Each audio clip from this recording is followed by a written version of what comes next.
Hello again, everybody. It's been quite some time. Things in life have changed. I've been gone for a bit. Ups and downs, all that fun stuff. But I've decided to try to bring this channel back, breathe some new life into it. And I'm doing that with a bit of a format change. The vast majority of my content in the past has been toy reviews, mainly Transformers, and I had to branch into some other stuff, but there wasn't a whole lot of success there. So knowing that I don't have the free time that I used to, which is one of the biggest reasons I stepped away in the first place, and I no longer have the space for a proper review setup like I used to have, I wanted to pivot more into just short form discussion videos, just almost like a podcast format. Not usually a lot of, video going on, static image showing what we're talking about. Then just touch on different subjects, whether it's news, whether it's just things that I want to talk about involving the Transformers brand, maybe beyond someday, but I want to, for now, kind of stick closer to the roots of the channel. Just whatever catches my fancy. Maybe there will be reviews again in the future, especially for some high-profile items. I know a lot of people want to see, those big ticket releases. That'll really just depend on how this channel performs after this long hiatus, any new jobs that I get, how those will affect life. But anyway, I don't want to waste too much time with, the small talk. I want to get to the subject at hand for this video, which is combiners, the debate between your traditional Scramble City, aka interchangeable limb type combiners, or the new frame system that has been used by Hasbro Takara here since Legacy started. And what spurred the creation of this video was the very recent reveal, finally, of the Age of the Primes, Onslaught, and Bruticus, and what that is going to look like. And there have been very mixed reactions to this toy's appearance and other factors. And it kind of revived that debate again, one in which I admittedly partake quite often, of frame combiners versus standard combiners, Sunbow accuracy versus, G1 toy accuracy, or, whatever series toy accuracy, some happy marriage of the two. And I just wanted to share my thoughts on the whole thing, kind of say where I stand, while at the same time pointing out the pros and cons of each approach, and just kind of encourage discussion on it. These discussions can get pretty heated on online forums. Hopefully things will be a little more civil on this end. So I would like to preface that regardless of my personal preferences, if I like or dislike something, this is not an attack on anyone that likes the opposite of what I like. Everyone's got their preferences. No hate, we're all Transformers fans. So that being said, quick recap on the combiner thing. Our last big resurgence of combiners was almost a decade ago now, and that was Combiner Wars. That brought combiners back to the forefront of everyone's minds, and it tackled mainly our classic G1 combiner teams, your Superion, Menasor, Bruticus, Defensor. Then it got more out in the weeds. You got like Computron, and that system continued into future toy lines within the Prime Wars trilogy and beyond. So you had some in Age of the Primes, and that's how we got things like Abominus.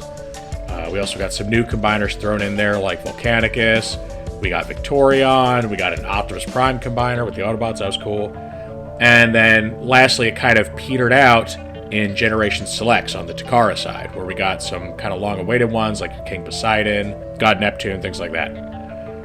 So, that was kind of the end of that for a while. Siege, came and they focused away from the combiners for a while. And then with Legacy, they decided to redo them. However, they had an entirely different modus operandi this time.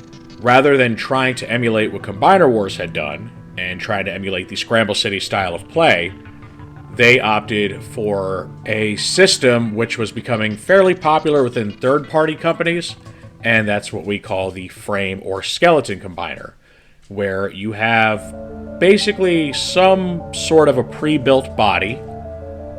Usually that body is part of the torso bot and whatever accessories they come with, and then you just kind of take what would be the limbots and just kind of slap them on or plug them in. And the idea behind that is giving a much more action figure-esque, more stable combiner. Something that's got some better shelf presence, works better in, action scenes, dioramas. Whereas, the old Scramble City or Combiner Wars type, they were pretty floppy. Weren't very good at being load-bearing. The early ones didn't have things like ankle tilt, which, they did improve upon as a few years went on, but they, rather than just stick with what they were doing and improving on that, they went a whole new direction. And this has been pretty divisive amongst the fans. Personally, I was not thrilled by this direction. People that I've interacted with on the forums are probably well aware of that fact. I didn't like it. I was really looking to see them taking what worked about your Combiner Wars, Unite Warriors, Power of the Primes, all that, and fine-tuning that, making them better, giving them better ratchets, things like that. Because I absolutely love the play pattern of modular combiners, of characters that can mix and match limbs, where anyone that forms an arm can also form a leg, and they can form either side. There was so much playability. It was such a good play ecosystem that I hated to see it just tossed out in favor of something new. Now, to their credit, most of these frame combiners have some level of swappability. Typically, arms, like anyone that can become an arm, can be either arm for either character, or, for any of the combiners that are out there. That wasn't the case with Metasaur. I think his arms were stuck as left and right, and then they kind of universalized it. The legs, I think Metasaur and Superion's legs are interchangeable from left to right.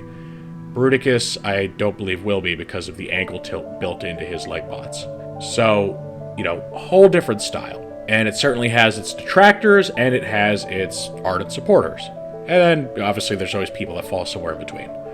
Like I said, not a fan. And I have been less and less of a fan of it with each consecutive release. Like, we got Metasaur at first, which I actually really appreciated him for what he was. He was the first ever Sunbow accurate Metasaur made, first party. Where, in the cartoon, due to call it animation errors or animation shortcuts, when they animated Metasaur combining, it was really just Motor Master turning into a big robot, and then the other four guys just kind of slapping onto his arms and legs. So the frame system was perfect for that. And Legacy Metasaur in his own right is a good toy. It's a good Sunbow Metasaur. As disappointed as I was with the shift away from, maybe taking another stab at what was a pretty rough Metasaur in Combiner Wars, it was still good for what it was. But then we got Age of the Prime Superion. Now, while the combined mode looks good, and it, for the most part, and it looks like Sunbow Superion, very accurate, biggest nitpick most people have is that the leg bots stick way, way off the backs of his calves and don't look like they're actually forming part of his leg at all. But overall, it looks good. The problem is, in order to get a frame going on here, they had to give Silverbolt's Concord Jet this just giant brick of plastic hanging off the back end. Yeah, it's supposed to be like a booster or something, but it was really just a big rectangle of plastic with little, wings on it.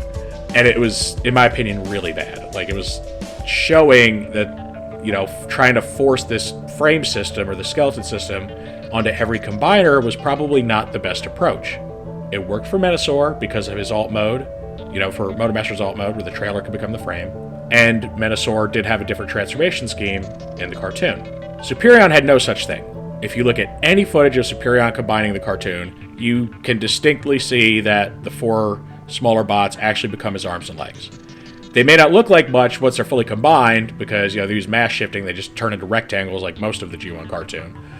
But, he clearly wasn't meant to combine that way, so they're kind of forcing that onto him. And while the finished product, the combiner, looks good, and I don't hate it, it made Silverbolt just terrible in my opinion. You basically have this little Voyager-sized Silverbolt and then just a giant chunk of plastic on the back.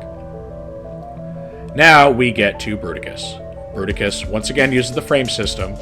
He does it a little bit differently this time though, because instead of having two deluxes just plugging into the backs of his calves, they do form the majority of the bulk of his lower legs. And because of that, they're Voyager class, they're more expensive, there's more engineering that goes into them, they're a little bit bigger, and they have like the angle tilt built into them. Now, personally, I don't think it looks very good because that angle tilt like hinge on them is so high up that like his feet are taller than his shins, which gives him all sorts of proportion issues. And a lot of people made jokes about him skipping leg day, or him being like Cotton Hill from King of the Hill. He's like, I ain't got no shins. It really hurts the look of the toy, I think, because again, they're trying to force the frame system into this. Now, mulling over it over the last few days, I've actually decided I think they kind of had to do the frame system for Bruticus, because when you look at his character model, like I have in the thumbnail, it's so out there and it's so different from how the Bruticus toy actually looked. And there's a whole story about how Flareberry was given super low quality images to go off of when he made the character model. That's why Bruticus' chest plate just looks like another blast off transformed into a chest plate instead of like the standard gray. Bruticus looks really, really weird because of animation error. And I guess you kind of had to have the frame to emulate that. Mixed success, you kind of needed it to get the weird feet that Bruticus has in the cartoon, but then it hurts the arms, because his arms in the character model are very obviously not a separate piece with dudes tacked on. They are made up of Blastoff and Vortex. And because we're using the same exact frame system as before, instead he just has these like green arms with, vehicles slapped on the outside. So it makes for a very mixed bag. So now you kind of have the opposite issue from Superion, where instead of like you had a good combiner mode, but like the individual modes suffered on some of them, these guys, their individual modes, most people agree on, are really solid looking and look the way they're supposed to. There's been some discourse on Swindle. I definitely think he's one of the weaker ones, but he's not terrible. He looks like Swindle. But I think the combiner mode is probably the most compromised by this approach. And interestingly, this isn't specifically because they went with the frame system. It's because they were trying to emulate the Sunbow model. The problem with these Sunbow character models is they were never actually designed to work in real physical space, right? They just kind of made stuff up as they went. They cheated. And they used mass shift as the explanation or excuse for that. Well, you can't mass shift things in real life. So then you have to get very, very creative. And there has been success emulating Sunbow designs like on combiners and stuff, but it usually takes some really expensive third-party Masterpiece style stuff to get the crazy amount of panel folding and engineering required. A really great example of a Masterpiece toy like doing, movie magic or whatever is the Masterpiece Beast Wars Dinobot. That is the only figure of Dinobot that really actually looks like his CGI cartoon model. And it's because he just cheats the transformation so much, and he basically turned the Raptor inside out to make it happen. So, barring that level of complexity and that level of budget, you're going to have severe shortcomings when you're trying to emulate the Sunbow character designs. So that's kind of the secondary debate, not just Frame versus Scramble City, but Sunbow versus G1 toy or something different, right? Combiner Wars, they were kind of mostly toy-based, but they were also doing their own thing. They didn't stick, super close to the toys, which was good and bad, depending on which, combiner we're talking about. But, it really kind of leads to that debate of what works best. A lot of that's going to come down to personal preference. A lot of that might be more on a case-by-case basis. Like I said, the Sunbow Menasor works. They did a really great job with that. But in my opinion, that's probably the only combiner they should have done that way, because it doesn't really work for the others. Bruticus's character model is just not compatible at all with reality, So, my personal preference, and this isn't saying it's right or wrong, I am usually toy over toon accuracy, especially when it comes to G1, because the G1 cartoon, it's not the prettiest thing. It's really not. A lot of those character models were heavily, heavily altered or simplified to make them easier to draw, because these poor animators had to just pump out tons of episodes constantly. It's not like now where you get 6 episodes of a show, then wait 3 years for 6 more, right? These guys were on a crunch. So I get it, but it also makes it to where you can't emulate those models without doing a lot of engineering magic to come kind of close. So I've kind of always favored the toy aesthetic, the more tech detail, more surface detail. And most of the combiners, I think their toy version just looks better than the Sunbow version. I am also, like I said, a big fan of the Scramble City playstyle. I think it's just got so much you can do with it. You know, it's kind of like these other toy lines that had a great ecosystem. Like Earthrise had the Micromaster bases, which are so cool to build. Titans Return had something kind of like a proto-Micromaster base system for their Titan Masters. You know, when a toy line has a good ecosystem, it's a lot of fun. When everything can kind of connect and work together. Armada, right? The mini-cons, amazing. And that's why those are some of my favorite toy lines. So on a personal level, I want to see the Combiner War style come back with a lot of improvements. And I think the way you could make that work while keeping the system intact, but having the budget you need to actually make them solid, is each limb would have to be a Voyager, because they would need the engineering to turn into a good leg and a good arm. You know, one that's got the ratchets it needs to be load-bearing, unlike the older toys, which are just like on floppy ball joints. And then your torso bot would probably usually need to be a leader, where they'd be Voyager-sized, maybe with a little bit extra engineering, but also they would come with all the combiner kibble and stuff, whether it was stuff that's pre-attached or just free-floating. And then that kibble would also need to be storable or transformable in a way to where it actually looked good, you know, being carried or wielded by these guys. So kind of like the old Combiner Wars hand-foot gun, but, you know, it needs to be better. Because while those made pretty decent hands, they made terrible feet. So that is my personal preference. If it were up to me, this would be Combiner Wars 2.0. It'd be greatly improved. And when you look at the cost breakdown of 4 Voyagers plus a leader, it's not much more than 4 Deluxes plus a Commander, which has been the MO since Metasaur. And then, of course, Bruticus took it even a step further, and it's 2 Deluxes, 2 Voyagers, then a Commander. So he's the most expensive out of these 5-bot combiner guys. You know, I think it would have been for the best. There is the argument of like, oh, well, that'd take up a lot of Voyager slots. Yeah, but I also do think that they're not producing enough toys per year, you know, like they used to. And I think we need more Voyager spots. I mean, yeah, you could have that complaint, but also keep in mind that we're also taking up like every year's Commander spot for the torsos. Like every year, pretty much, since it started, except for like when we did Armada Optimus Prime. We've had to dedicate the Commander slot to a combiner component. So, you know, give and take. But yeah, that's my personal desire, which unfortunately is getting absolutely crushed right now by Hasbro because they clearly do not want to do that. Then, of course, the opposite is your Frame combiners, your Sunbow accuracy. Popular choices amongst some. Now, the Sunbow thing, I don't know if there's necessarily an advantage to doing it that way. If anything, like I said, it makes it harder because the character model's cheated. Obviously, it will please certain fans more because some people swear by the G1 cartoon as, you know, the Holy Grail, the Bible of Transformers. Hard disagree, but hey, to each their own. So the frame system is probably the more debatable bit, right? Because that can actually have pros and cons. It's not just entirely subjective. We talked about, you know, they are generally more stable combiners, and they are more posable. You know, they're basically scaled up Transformers figures with ratchet joints, so they're even more stable. So there is that. And I think at the end of the day, what everything comes down to is, you know, do you want the playability of a true combiner that has dudes that actually form the limbs and you have all this really great engineering and, you know, you can swap things around, or do you want a shelf bot as the combined form? Because at the end of the day, most people are buying these for the combined form, right? People that just want a combiner that just looks good posing on a shelf and it's all kind of, you know, all in one kind of package and it looks like their favorite cartoon, they're going to be pleased as punch.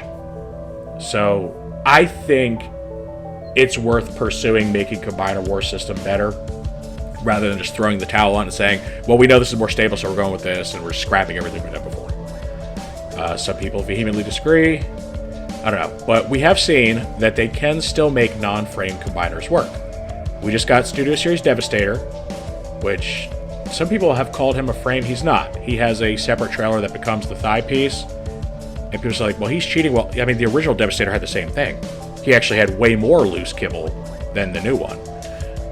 So him having like a piece that forms the upper thighs and the crotch area, that's nothing new, and it's done a lot better than the original toy because it actually turns into a trailer and isn't just like hanging out there. And then we also got Liokaiser, who is much more your standard...